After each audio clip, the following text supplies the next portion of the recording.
நீங்கள் பார்த்து கொண்டிருப்பது நியூஸ் 21 செய்திகள். தமிழ்நாடு செய்திகளை உடனுக்குடன் தெரிந்து கொள்ள நியூஸ் 21 செய்திகளை பாருங்கள்.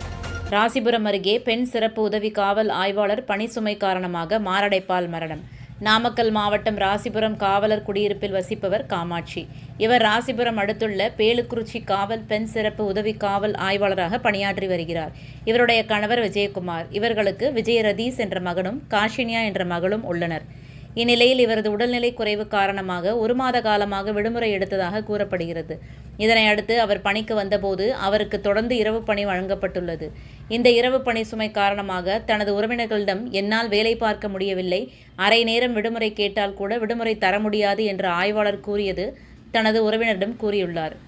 இதனையடுத்து நேற்று இரவு பணி முடித்துவிட்டு விடியற்காலை 2 மணி அளவில் காமாட்சி ஓய்வறைக்கு சென்று ஓய்வெடுக்க சென்றுள்ளார். பிறகு காலை 6 மணி அளவில் எழுந்து தனது கணவர் விஜயகுமாருக்கு போன் செய்து என்னால் வர முடியாது, அதனால் பிள்ளைகளை பள்ளிக்கு அனுப்புமாறு கூறியுள்ளார். பின்னர் 1 மணி நேரம் கழித்து அவரது கணவர் காமாட்சிக்கு 2 முறை போன் செய்தும் அவர் எடுக்கவில்லை.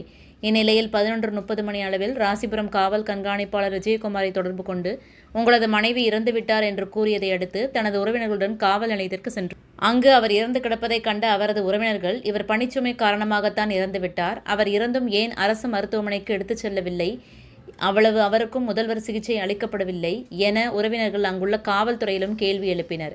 பின்பு ராசிபுரம் துணை கண்காணிப்பாளர் விஜயகுமார் நேரில் சென்று சமாதான பேச்சுவார்த்தையில் ஈடுபட்டதை அடுத்து பெண் சிறப்பு உதவி காவல் ஆய்வாளர் காமாட்சியின் உடற்கூறு ஆய்வுக்காக ராசிபுரம் அரசு மருத்துவமனைக்கு எடுத்துச் செல்லப்பட்டது.